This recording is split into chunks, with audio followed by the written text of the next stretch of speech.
Bismillah, Assalamualaikum warahmatullahi wabarakatuh. Halo sahabat semuanya, bertemu lagi di channel ini. Kali ini kita akan bahas soal tentang TPS untuk UTBK SBMPTN pada tahun 2020 ini. Cukup berbeda dengan tahun-tahun sebelumnya karena mengingat kondisi dan situasi yang memaksa untuk seperti ini ya teman-teman. Kali ini kita akan melihat contoh dari soal UTBK SBMPTN untuk tahun 2020 ini. Namun sahabat semua, sebelum kita lanjutkan, jangan lupa untuk di-subscribe, like, komen, dan share karena akan banyak saya men-share tentang perkuliahan dan beasiswa serta cara masuk serta semuanya yang mengenai perkuliahan tentunya. Oke, silakan teman-teman jika ingin mengajukan soal atau ingin bertanya tentang materinya atau per subnya, silakan di DM Instagram saya alkis_sp dan saya insya Allah jika sempat saya akan menyempatkan untuk menjawab pertanyaan teman-teman semua, dan juga jangan lupa di follow tentunya dan subscribe juga.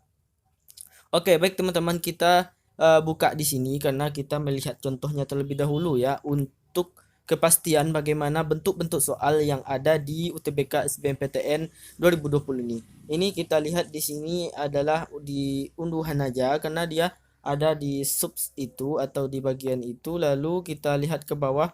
Di sini ada contoh model soal TPS. Jadi teman-teman bisa melihat contohnya di sini modelnya ya. Nanti kita akan cari lagi soal-soal yang model kayak gini dan kita akan bahas soalnya di video berikutnya. Jadi jangan lupa untuk di-subscribe tentunya. Dan juga notifikasinya agar teman-teman juga mendapatkan notifikasinya nanti tentang pembahasannya. Nah, di sini kita download saja ya teman-teman karena kita ingin melihat isinya ya. Ini kita ambil dari portal TMPT-nya biar kita bisa untuk lebih fokus di bentuk soal model kayak gini ya. Nah, di sini ada model yang pertama contoh untuk penalaran umum. Di sini ada teks, lalu ada indeks volkanik atau apa statistika atau tabel kayak gini. Dia perintah soalnya kita di sini eh, berdasarkan paragraf 1 manakah yang dua ini pernyataan yang benar. Jadi di sini adalah untuk pengetahuan penalaran umum. Jadi teman-teman harus baca dulu soal pernyataan berikut ini ya. Lalu ini baru teman-teman cari isinya di sini. Ya, ini biasanya untuk saat ini tertera itu soal untuk 1 sampai soal nomor 6 ya. Nah, kita lanjutkan ke contoh berikutnya di sini. Ini teman-teman bisa melihatnya sendiri ya. Untuk bentuknya seperti ini ternyata ada paragraf 1 berdasarkan paragraf 1 ya. Oke, di sini kayak gitu ya teman-teman. Ini ada lembar jawabannya juga. Bisa teman-teman terka dulu dan bisa teman-teman cek jawaban teman-teman habis itu. Lalu di sini ada contoh pemahaman bacaan dan menulis. Di sini tentunya dituntut untuk memahami dan bacaan untuk teman-teman menulis ya. Oke, di sini ternyata bentuknya kayak gini. Silakan teman-teman mengisi titik-titik juga ada di sini. Bukan ya, ini tanda kalimat ada di atasnya. Ini ada 1, 2, 3, 4, 5, 6 di sini.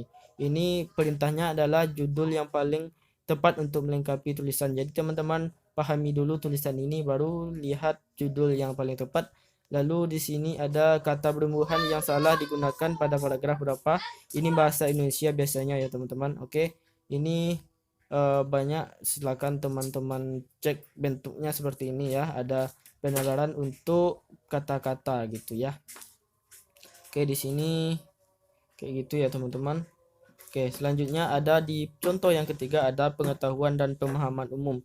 Di sini kita diperintahkan untuk jawab soal-soal yang tersedia dengan memilih jawaban yang tepat antara pilihan A dan B, C, D, E sampai E ya. Nah, di sini ada juga bahasa Indonesia. Di sini apa lawan makna juga tentang pengetahuan dan pemahaman umum di bahasa Indonesia kayaknya ya. Oke, di sini teman-teman ada jawabannya sekali. Coba silakan teman-teman coba. Dan di sini contoh nomor 4 adalah pengetahuan dan pemahaman umum dalam bahasa Inggris ya. Ini adalah bahasa Inggris. Jadi teman-teman baca dulu kalimatnya baru isi ini. Tetapi tips dari saya yaitu teman-teman baca aja dulu soalnya untuk menghemat waktu lalu baru baca cari untuk isinya. Biasanya begitu agar menghemat waktu teman-teman. Di sini bentuk soalnya juga sama yang poin nomor 4 ini ya, bahasa Inggris ya. Lalu ada soal yang nomor 5 yaitu soal pengetahuan kuantitatif. Itu biasanya itu matematika ya, matematika sesuai dengan kompetensi teman-teman.